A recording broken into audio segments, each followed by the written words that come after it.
Hello, I am Hans Creutzfeldt, a neurologist in the 1920s.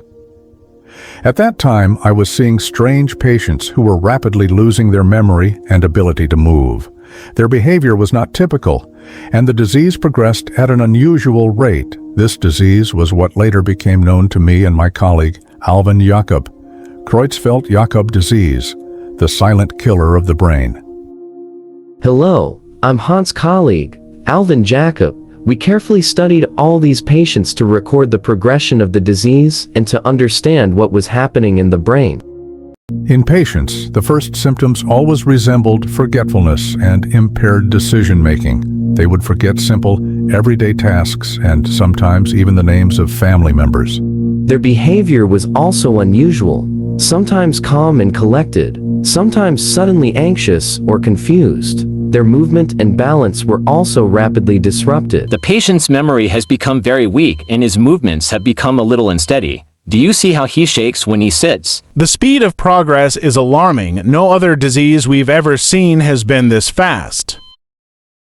We need to record any tremors and speech disorders. A complete picture of the course of the disease will help us. Exactly. If we examine all the details, we can better understand the pattern of disease progression. With this careful recording, we realized that the disease had a specific but very rapid course. In other words, patients were dying before we could find a cure, so we decided to study their brains to find out the cause of the disease. The brain tissue has become like a sponge, and the cells have been destroyed. This disease not only causes strange symptoms, but also completely destroys the structure of the brain. At the time, we didn't know the exact cause, but it was later discovered that abnormal proteins called prions were responsible for the destruction. These proteins also infect healthy brain proteins and continue the process of destruction, gradually infecting the entire brain. As the disease progresses, patients develop severe movement problems, tremors, muscle spasms, and speech and vision impairment. The rate of progression is very rapid. Most patients die within 6 to 14 months of the onset of symptoms. There is no definitive cure for it. This fact made the discovery of this disease a major challenge for doctors and researchers.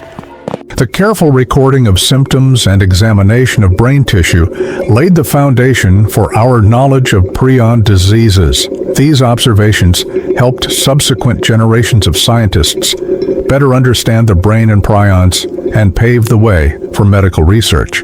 Creutzfeldt-Jakob is rare, rapid, and terrifying, but studying it has shown that science can tackle even the most mysterious diseases and reveal the secrets of the brain. CJD shows that even seemingly healthy brains can fall victim to unknown forces. And every discovery, every small observation, can be a light in the darkness. Science is our guide, even when the truth is beyond our reach. So the next time you have a memory loss or experience strange symptoms, remember that science is what illuminates the darkness, with human curiosity, diligence, and courage. After discovering the disease, Hans Gerhard Creutzfeldt continued to work as a neurologist and published various scientific articles. He died in 1964. Alfons Maria Jacob D. also studied similar patients. He also taught and researched in the field of neurology and published various articles. He died in 1931.